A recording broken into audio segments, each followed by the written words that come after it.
How's it going, everybody? For today's video game review, we're going to be talking about a classic N64 game, Wipeout 64. And this game was released in 1998 by both Psygnosis and Midway.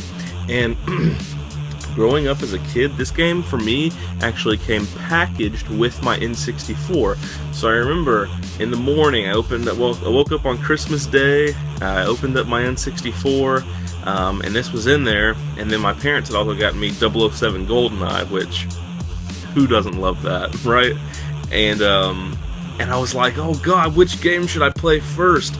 And for some reason in my head I was thinking, oh, this game came packaged with the system, it's just a little stupid racing, just a little throwaway freebie game, I'll play this one first because I'm sure I'll only play it for a couple of minutes, then I'll get down to business with 007 GoldenEye. No, this happened to be an incredibly fantastic and amazing game that I played for hours on end, and I'm about to show you guys why I love it so much. So, let me get the basics out of the way. This is a game where you pilot these futuristic hovercrafts through crazy, gravitationally impossible tracks in a race for the finish line. But there are power-ups, weapons, speed boosters, and all kinds of pickups that you can find on the track to make the game that much more interesting. And with that being said, let's take a look at some gameplay. Welcome to Clyde's Bridge. 3, 2, 1, go!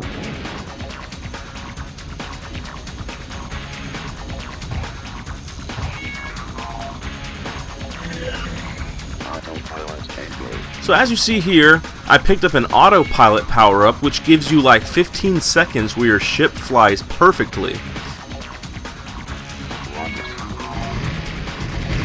As we continue on, you see different power-ups I am gaining and using.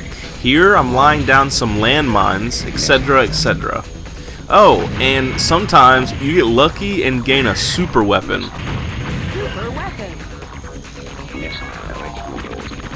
Such as a motherfucking Gatling gun. So, the controls are fantastic.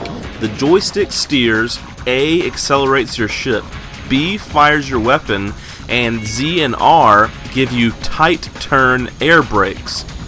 The gameplay is both fun, fluid, and intuitive. The occasional dogfight style combat is satisfying. There are some really wicked looking ships you can play as in this game. The graphics are pretty sweet. Oh, and the best part? A fucking ridiculously badass soundtrack.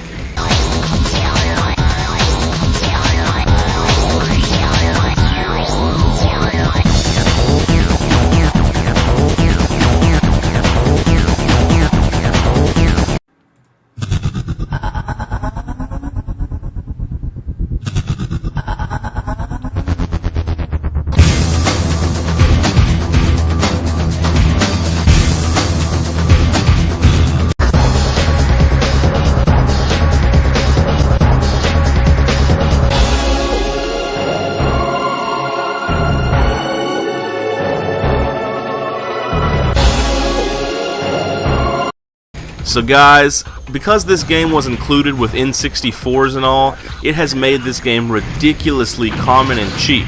And I'm giving it an 8 out of 10, so there's honestly no reason not to own this one if you've got an N64. I highly recommend it, and I hope you've enjoyed watching the review as always.